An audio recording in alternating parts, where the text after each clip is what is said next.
കൊടുത്തവനൊരു സ്വർഗമുണ്ട്, പള്ളി കെട്ടിക്കൊടുത്തവന് സ്വർഗമുണ്ട്, ഖുർആൻ പഠിച്ചവന് സ്വർഗമുണ്ട്, നോമ്പ് പിടിച്ചവന് സ്വർഗമുണ്ട്.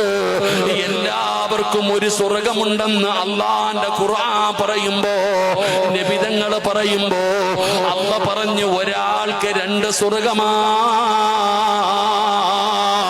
ഒരാൾക്ക് 2 സ്വർഗമാ.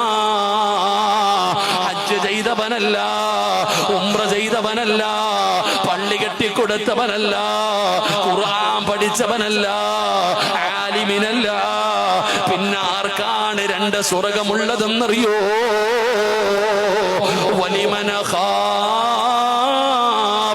മഖാമ റബ്ബിഹി ജന്നതാ. ഒരു തെറ്റ് ചെയ്യാൻ അവസരമുണ്ടായി, ഒരു തെറ്റ് ചെയ്യാൻ